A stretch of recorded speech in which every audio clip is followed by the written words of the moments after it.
जय हिंद मेरे डियर साथी। हमसे 2024 के एक सेट यानी सेट नंबर 5 में एक क्वेश्चन पूछा है। ठीक है, आपके सामने ये क्या रखा, कारों में पश्च दृश्य दर्पण के लिए कौन सा प्रकार का दर्पण प्रयोग करते हैं, हमें इसे क्यों वरीयता देते हैं, ये क्वेश्चन पूछा हुआ है। और ये देखा जाए तो सेट नंबर 5 824 आईएन सेट में हमसे देखिए ये पहले का पहला ही क्वेश्चन पूछा हुआ। कितने नंबर में? 2 नंबर में। लिखा कारों में पश्च दृश्य देखने के लिए, एक्चुअल में देखने के लिए होना चाहिए, देखने के लिए कौन सा प्रकार का दर्पण प्रयोग करते हैं। अब बताना कौन सा दर्पण का प्रयोग करते हैं, अवतल दर्पण की उत्तल दर्पण, और यदि करते हैं तो क्यों, कारण भी तुम्हें बताना पड़ेगा। तो तुम्हारे पास क्या होगा, 2 नंबर आपका मिल जाएगा। इस क्वेश्चन का आंसर आपके सामने दे रखा, केवल आप सटीक लिख देंगे, अपना काम हो जाएगा। तो देखिए ये आपका क्या हो जाएगा, क्वेश्चन हो जाएगा, उसके नीचे ये तुम्हारे पास क्या होगा, उसका सोल्यूशन दे रखा, पूरे अच्छे तरीके से हल को दे रखा है।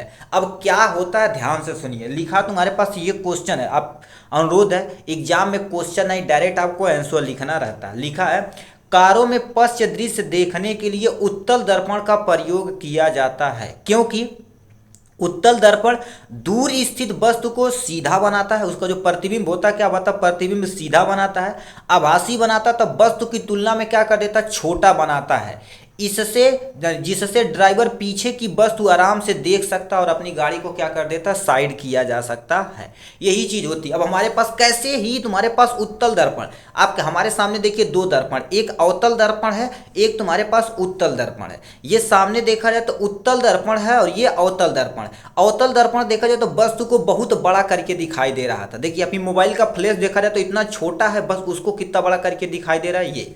अब उत्तल दर्पण क्या कर देता, उसी प्रतिबिंब को क्या कर देता, देखो छोटा करके दिखाई दे रहा। क्यों? अब बताइए, उतना बड़ा ट्रक है, ट्रक की कितना बड़ा तस्वीर लगा जाए तो उतना बड़ा हमें शीशा लगवाना पड़ेगा। उतनी बड़ी ट्रक होती है तो ट्रक को क्या कर दे, देखने के लिए क्या कर देते हैं, हमें उसका प्रतिबिंब छोटा जब शीशे पे बनेगा, शीशे पे बनेगा तभी वो देख सकते हैं। अब बताइए इतनी बड़ी हमारे पास मोबाइल है, देखो प्रतिबिंब कितना छोटा बना दे, हम अपना फेस दिखाएं तो एटलीस्ट फेस को भी क्या कर देते, हमसे अच्छे से क्लियर करके दिखा दे रहा है। ठीक है, इसीलिए हम क्या कर देते, उत्तल दर्पण का प्रयोग करते। अब लिखा प्रतिबिंब, ये जो प्रतिबिंब सीधा बनाता, अब सीधा कैसे, ये आपके सामने है। हमने देखिए मोबाइल के बगल में अपना पेन रखा हुआ, देखिए ये आपके सामने, ये देखिए पेन है ना, तो पेन देखा जाए एज इट इज उसी में देखिए प्रतिबिंब ऐसे ही सीधा सीधा बन रहा है। और क्या बनता, आभासी प्रतिबिंब बनाता, आभासी प्रतिबिंब बनाता। और वस्तु की तुलना में देखा जाए तो क्या लिखा, वस्तु की तुलना में छोटा प्रतिबिंब बनाता। ये आपके पास दर्पण है। तो ये देखा जाए तो मोबाइल तुम सोच सकते हो, यदि हम आपको स्केल से यदि मेजर करके दिखाएं, ठीक है, आपको स्केल कहाँ चला गया, ये हमारे पास स्केल है। देखिए ये हमारे पास क्या होगा, स्केल से मेजर करके दिखाएं तो आपको मोबाइल की जो पूरी स्क्रीन एटलीस्ट देखा जाए तो 7 सेंटीमीटर है। कितना? 7 सेंटीमीटर। अब देखो ये प्रतिबिंब को उठा के क्या करिए, मुझे छोटा करके दिखाई दे रहा है। इसीलिए क्या कर देते हैं हम, कार होती है जो किसी गाड़ी होती है उसको पीछे देखने के लिए साइड में मिरर लगा होता है, वो किसका प्रयोग किया जाता है, उत्तल दर्पण का प्रयोग किया जाता है, जिससे कोई भी ड्राइवर पीछे से आती हुई गाड़ी अथवा वस्तु को आराम से क्या कर सकता, देख सकता। इसीलिए पश्च दृश्य देखने के लिए हम क्या कर देते हैं, उत्तल दर्पण का प्रयोग करते हैं।